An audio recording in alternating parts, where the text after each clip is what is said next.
അതൊക്കെ ദുർവ്യാഖ്യാനിക്കണ്ട. ഇമാമുകൾ ഖുർആൻ പണ്ഡിതർ എന്തു പറഞ്ഞു അത് പറഞ്ഞാൽ മതി. റാസി പറഞ്ഞത് തന്നെയാണ് പറഞ്ഞത്. മക്ക മുശ്രിക്കുകൾ അവരെ അമ്പിയാക്കളുടെയും നേതാക്കന്മാരുടെയും രൂപത്തിലാണ് അവർ ബിംബങ്ങളാക്കി വെച്ചത്. എന്നിട്ട് അവർ ആരാധന ചെയ്യുന്നതോടൊപ്പം അവർ വിശ്വസിച്ചിരുന്നത് ഈ ആരാധന കൊണ്ട് അള്ളാഹു ഞങ്ങൾക്ക് ശുപാർശ ചെയ്യും എന്നാണ് അവർ വിശ്വസിക്കുന്നത് എന്ന് മാത്രം പറഞ്ഞ് റാസി നിർത്തിയിട്ടില്ല. എന്നിട്ട് റാസി പറഞ്ഞു, ഈ കാലഘട്ടത്തിൽ നമുക്ക് ഇതേപോലെ നമ്മുടെ പടപ്പുകളെയും കാണാം, അവർ മഹാന്മാരുടെ ഖബറിനെ ആദരിക്കുന്നു. എന്ത് വിശ്വാസത്തിന്റെ അടിസ്ഥാനത്തിൽ? ഈ ആദരവ് കൊണ്ട് ഇവർ ഞങ്ങൾക്ക് അള്ളാഹുവിന്റെ അടുക്കൽ ശുപാർശ ചെയ്യും എന്നത് ഈ മക്ക മുശ്രിക്കുകളുടെ വിശ്വാസത്തിന് തുല്യമാണ് എന്നാണ് ഇമാം റാസി പറഞ്ഞത് ഈ ആയത്തിന്റെ അടിസ്ഥാനത്തിൽ. ആ ശുപാർശയെ കുറിച്ചാണ് ഞങ്ങൾ ഈ പറഞ്ഞത്. ഞങ്ങളല്ല, റാസി പറഞ്ഞത്. മിൻ ഗൈരി ഹാജത്തിൻ ഫീഹി ഇലാ ഇതിനില്ലാ, അള്ളാഹുവിന്റെ ഇതിനും ആവശ്യവും ഇല്ലാതെ ശുപാർശ ചെയ്യുന്ന പോലെ വിശ്വാസം. എന്തെങ്കിലും പകുതി കക്കറ്, അതാണ് ഞങ്ങൾക്ക് ചോദിക്കാറ്. പകുതികൾ വിഴുങ്ങുകയാണോ?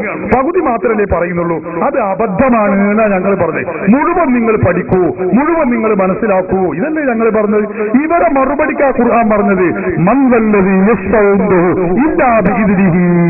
ഖുർആൻ പറയാ. ആരുടേത്? അള്ളാഹ് നിന്റെ ആവശ്യം ഒത്താശില്ലാതെ ഇടപെടുന്ന ആര് പറഞ്ഞു? മന്ദല്ലത് ആരുള്ളത്? അള്ളാഹ് വെല്ലുവിളിക്കാവൂലെ. പകുതിയും മൂടി വെച്ചിട്ട് മുഴുവൻ വായിക്കൂല. റാസി ഇങ്ങനെ പറഞ്ഞു, അങ്ങനെ നിങ്ങൾ പറഞ്ഞാൽ ശരിയാവൂല. ഇമാം റാസിയാണ്, റാസി അല്ല. അതുകൊണ്ട് ഞാൻ നേരത്തെ പറഞ്ഞ തെറ്റ് തിരുത്തുമ്പോൾ നിങ്ങളെ കുറ്റപ്പെടുത്താന്ന് കരുതരുത്. ഒന്ന്. പിന്നെ നിങ്ങൾ നേരത്തെ പറഞ്ഞു 17-ാം വാല്യത്തെ റാസി, അതിന് നിങ്ങൾ പറഞ്ഞു എന്ത്? ഈ ഗോളത്തിൽ നിന്നുള്ള ആളുകൾക്ക് കുറെ ആളുകളെ വെച്ചു പിന്നെ ഖബറുകളെ ബഹുമാനിക്കുന്നു. ആ ബഹുമാനാദരവും മക്കയിലെ മുശ്രിക്കുകൾ ചെയ്യുന്നതിന്റെ അതേ രൂപത്തിലാണ്.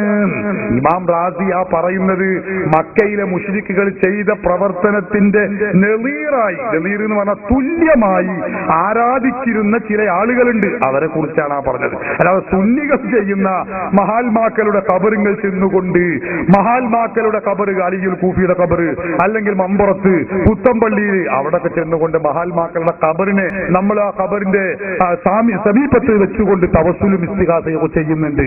അതിനെ കുറിച്ചല്ല ഇതിൽ ഈ പറയുന്നത്. അത് ശരിയാണെന്ന് ഇമാം റാസി തന്നെ തന്റെ തഫ്സീറുൽ കബീറിന്റെ 4-ാമത്തെ വാല്യത്തിൽ രേഖപ്പെടുത്തി വെച്ചത് കാണാം. വയദുല്ലു അലൈഹി അന്നന്നാസ കാനൂ യസൂറു ഖുബൂറ ശുഹദാഇ വയുഅള്ളിമൂനഹാ. മഹാത്മാക്കളുടെ ഖബറിനെ തഅലീം ചെയ്യുന്നത് അത് ഇസ്ലാമിക സംസ്കാരമാണ്, ഖുർആന്റെ ആയത്തിന്റെ അടിസ്ഥാനത്തിൽ ഉള്ളതാണെന്ന് റാസി എന്ന് പറഞ്ഞിട്ടുണ്ട്. അപ്പൊ മഹാത്മാക്കളെ ഖബറ് ബഹുമാനിക്കുന്നത് തെറ്റാണെന്ന് അല്ല റാസി പറഞ്ഞത്. നിങ്ങൾ പൗതിയെ കാണുള്ളൂ. ഇവിടെ റാസി എന്തേ പറഞ്ഞത്? എന്നാ അപ്പുറത്തെന്തിയാ പറഞ്ഞത്? അതുകൂടി നോക്കണ്ടേ. ഇവിടെ എന്തേ പറഞ്ഞത്? ഇവിടെയും പറഞ്ഞിട്ടുണ്ട്, അവിടെയും പറഞ്ഞു. രണ്ടും കൂടി വായിക്കണം. ഞങ്ങൾ അതൊക്കെ പഠിച്ചില്ല. നിങ്ങൾ പകുതിയെ വായിക്കണുള്ളൂ. അവിടെ ഞങ്ങളും തമ്മിൽ തെറ്റ്. നിങ്ങൾ പകുതി മൂടി വെക്കുകയാണ്, ഞങ്ങൾ മുഴുവൻ പറയാം. എന്താണ്? ഇമാം റാസി റഹിമഹുള്ള തന്നെ പറഞ്ഞു, മഹാത്മാക്കളുടെ ഖബറ് അമ്പിയാക്കളുടെയും ഔലിയാക്കളുടെയും ഖബറ്, ഞാൻ പറഞ്ഞല്ലോ, അവരടിമകളാണെന്നും അവർ പ്രവാചകന്മാരാണെന്നും വലിയുകളാണെന്നുമുള്ള വിശ്വാസത്തോടെ അവരുടെ ഖബറിനെ സമീപിക്കുന്നതിനെ കുറിച്ചല്ല അതിൽ പറയുന്നത്. പിന്നെയോ മുശ്രിക്കുകൾ ചെയ്തിരുന്നു, വിഗ്രഹങ്ങളെ സ്ഥാപിച്ചുകൊണ്ട് ഈ വിഗ്രഹങ്ങൾ ഞങ്ങൾക്ക് അള്ളാഹുവിന്റെ അനുമതിയില്ലാതെ ശുപാർശ ചെയ്യുമെന്ന് വിശ്വസിച്ചിരുന്ന മക്കയിലെ മുശ്രിക്കുകൾ. അതിന്റെ നെളീറായി ചില സംഗതികൾ രാജ്യത്തിന്റെ വിവിധ ഭാഗങ്ങളിലുണ്ട്. അതിലാർക്കാ തർക്കമുള്ളത്? പലർക്കും ഉണ്ടല്ലോ. അത് ഇസ്ലാം നിന്ന് പുറത്തു പോണതാണ്. അത് മുസ്ലിമീങ്ങൾ ചെയ്യുന്നതോ സുന്നികൾ ചെയ്യുന്ന ബഹുമാനാദരവാണെന്ന് ആര് പറഞ്ഞു? അതാ ഞങ്ങൾക്ക് ചോദ്യം. ഖബറിനെ ആദരിക്കുമ്പോഴേക്ക് ഇസ്ലാം നിന്ന് പുറത്തു പോകുന്ന അങ്ങനെ ഒരു കിതാബിലുമില്ല, ഒരു നിയമത്തിലുമില്ല. ഈ ഒരു റാസിയും പറഞ്ഞിട്ടില്ല. ഇമാം റാസി പറഞ്ഞത് ശുഹദാക്കളുടെ മഹാത്മാക്കളുടെ ഖബറിനെ ആദരിക്കണം എന്നാണ്. നിഷേധിക്കാൻ കഴിയുമോ നിങ്ങൾക്ക്? ഇമാം റാസിയുടെ തഫ്സീറുൽ കബീറിന്റെ 4-ാമത്തെ വാല്യത്തിൽ ഇബാറത്ത് ഞാൻ വായിക്കും, നിഷേധിക്കുകയാണെങ്കിൽ. ഖബറിനെ ആദരിക്കേണ്ട, നിന്ദിക്കണം എന്നൊന്നും ആരും പറഞ്ഞിട്ടില്ല. ഇമാം റാസിയും പറഞ്ഞിട്ടില്ല. റാസി പറഞ്ഞത് ആദരിക്കണം എന്ന് തന്നെയാണ്. പക്ഷേ ഇങ്ങനെ അവർ ശുപാർശ ചെയ്യും എന്ന വിശ്വാസത്തിന്റെ അടിസ്ഥാനത്തിൽ ആദരിക്കാൻ പാടില്ല എന്ന് റാസി പറഞ്ഞിട്ടില്ല. ഇവിടെ പറഞ്ഞിട്ടില്ല. കളവാണ്, പച്ചക്കള്ളാണ് പറഞ്ഞത്. ശുപാർശ ചെയ്യുമെന്ന വിശ്വാസത്തോടെ മഹാത്മാക്കളുടെ ഖബറിനെ ആരാധിക്കാൻ പാടില്ല എന്ന് ഇമാം റാസി എന്നല്ല ഒരൊറ്റ ആളും പറഞ്ഞിട്ടുണ്ട്. ഈ കളിക്കാം കച്ചക്കളവ് വീണ്ടും നിങ്ങൾ ആവർത്തിച്ചിരിക്കുകയാണ്.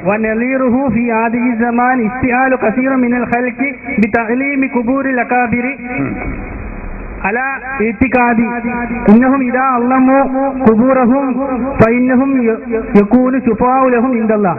ഇതന്നെയാണ് അള്ളാഹു പറഞ്ഞത്, റാസി പറഞ്ഞത്.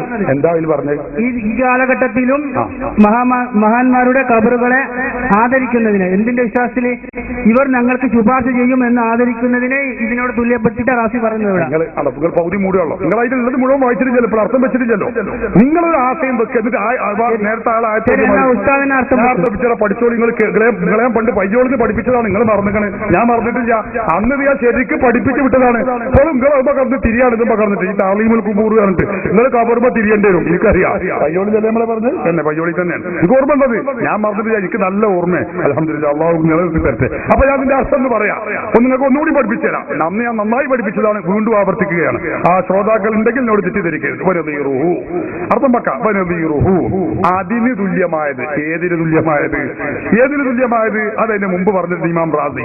അന്നഹും മക്കയിലെ മുശ്രിക്കുകൾ വളഉ ഹാദിഹിൽ അസ്നാമ ഈ ബിംബങ്ങളെ അവർ വെച്ചു, വല്ലൗസാന വിഗ്രഹങ്ങളെയും, അലാ സുവരി അംബിയാഇഹിം വഅകാബിഹിം അംബിയാക്കളുടെയും അവരുടെ നേതാക്കളുടെയും രൂപത്തിലായിട്ട് വിഗ്രഹങ്ങളെയും ബിംബങ്ങളെയും സ്ഥാപിച്ചു മക്കയിലെ മുശ്രിക്കുകൾ.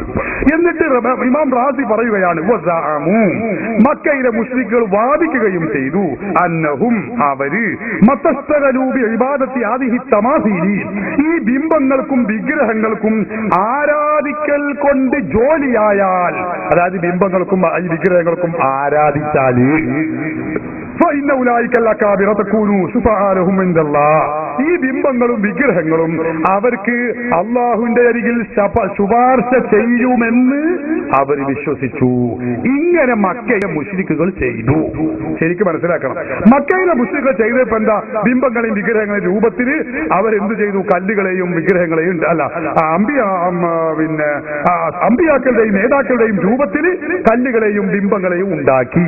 എന്നിട്ട് അവർ വിശ്വസിച്ചു ഈ കല്ലുകൾക്ക്, ഈ ബിംബങ്ങൾക്ക് ആരാധന നടത്തിയാൽ, നോക്കണേ, ഈ ബിംബങ്ങൾക്ക് കല്ലുകൾക്ക് ഇബാദത്ത് ചെയ്താൽ, അതിന് സുജൂദ് ചെയ്താൽ, അതിനോട് ദ്വാരനാല്, അതിനോട് പ്രാർത്ഥിച്ചാല് അവകൾ നമുക്ക് ശുപാർശ ചെയ്യും എന്ന് ഇവർ വിശ്വസിച്ചിരുന്നു. ഇത് മക്കയിലെ മുശ്രിക്കുകളുടെ ഒരു വിഭാഗത്തിന്റെ പരിപാടിയാണ്. ഇത് റാസി ഇമാം പറയാണ്, ഇതിന് സമാനമാണ് എന്നാ ഇത് റാസി പറയുന്നത്. നോക്കണേ, ഇതിന് സമാനാണോ സുന്നികൾ മമ്പറത്തും അതുപോലെ പുത്തമ്പള്ളിയിലും പോയി അവിടുത്തെ മക്ബറയിൽ ഇത് വിഗ്രഹമാണെന്നോ ഇതിന് ഇബാദത്തിന് അർഹരാണെന്നോ? ഇതിന് ഇബാദത്ത് ചെയ്യുകയോ ചെയ്യുന്നേയില്ല. ഞാൻ നേരത്തെ പറഞ്ഞു, അടിമയാണെന്നും വലിയാണെന്നും നബിയാണെന്നും മഹാത്മാവാണെന്നും വിശ്വസിച്ചുകൊണ്ടാണ് നമ്മൾ അവിടെ പോകുന്നതും അവിടെ ചെന്ന് അള്ളാഹുവിനോട് പ്രാർത്ഥിക്കുന്നതും ഒക്കെ. ഇതിൽ ആരാധിക്കാൻ പറ്റുന്നോ? ഇതിന് ഇബാദത്ത് ചെയ്താൽ നടക്കുന്നോ? ഇത് സവാ ചെയ്തു നമ്മളാരും വിശ്വസിക്കും